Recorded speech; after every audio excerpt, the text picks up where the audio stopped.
I've seen some headlines in the news recently about health savings accounts. Apparently, the IRS has announced a record change to health savings account contribution limits for 2024. And it sounds like good news for us savers. Health savings accounts are one of my favorite types of accounts, and I take full advantage of them personally. So it seems that I should dig into this and find out exactly what's changing and also share this information with you. Now, if you're not in on the benefits of HSAs, the very short version is that they are good accounts because they are triple tax advantaged, and they potentially allow us to completely avoid taxation on money that we contribute to them.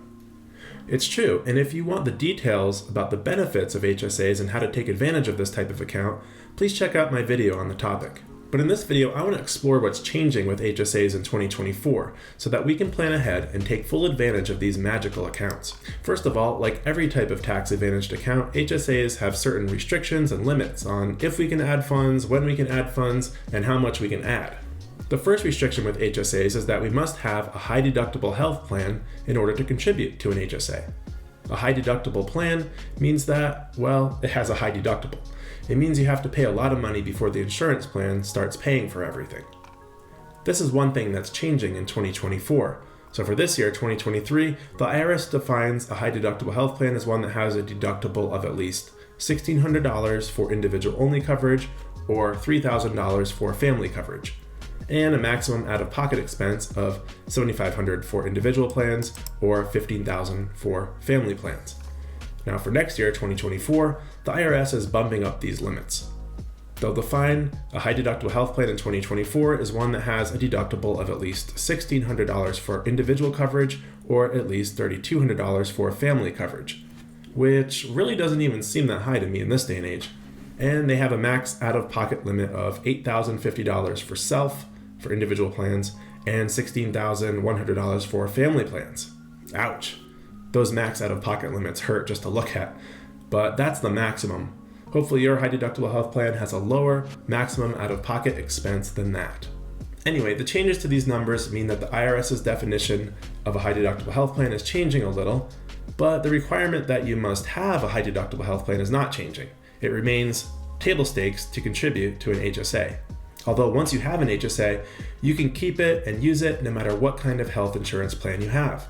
The restriction is just on whether you can open one or contribute to one in any given year. But what about the restriction of when we can add funds? Well, you can contribute to your HSA anytime throughout the tax year all the way up to the deadline for filing your income tax return. This is similar to the rule about contributing to an IRA. And this isn't changing either in 2024. But what about the limit on how much we can add in a single year? In 2023, the HSA contribution limits are $3,850 for individual coverage and $7,750 for family coverage. Those 55 and older can contribute an additional $1,000 as a catch-up contribution. Now next year in 2024, the contribution limit is increasing to $4,140 for individuals and $8,300 for a family. And if you're 55 and older, you still have those additional catch-up contributions available to you of $1,000. Now, if you're on a family plan and you're 55 and older, that means you could contribute $10,300 to your HSA in 2024. These limit increases are larger than in previous years. Contribution limit increases to HSAs have been more modest in the past, usually around 1.5% or so. You're talking $100 or $200, something like that. But this year, we're getting a whopping 7.5% increase to individual plans and a 7.1% increase for family plans. Why such a big boost? Well, it's the IRS's attempt to keep up with recent inflation that we've seen. Inflation is not fun, but as a small consolation, at least we get to contribute more to our HSAs. Because a family putting away $8,300 in a single year into an HSA, it's a lot of shekels. And that's just the HSA. Imagine if you combine that with 401ks and IRAs, we're getting big, juicy buckets that we can fill up with retirement money each year. Well, let's say that you're not yet 55 and you and your spouse each have a job with a 401k. You each have an IRA and you have a family HSA. So you'd be able to contribute a total of $45,000 to the 401ks, $13,000 to the IRAs, and $8,300 to the HSA. That totals a whopping $66,300 that you could funnel into tax-advantaged accounts in 2024. Even more if you're older than 50 or 55. This can add up to serious tax savings in the current tax year and also down the road, as the money can grow and be used in the future with minimal taxation. These are the changes to the HSA for 2024, and overall, I would urge you not to overlook the HSA as not only a healthcare savings account, but also a retirement saving and investing account.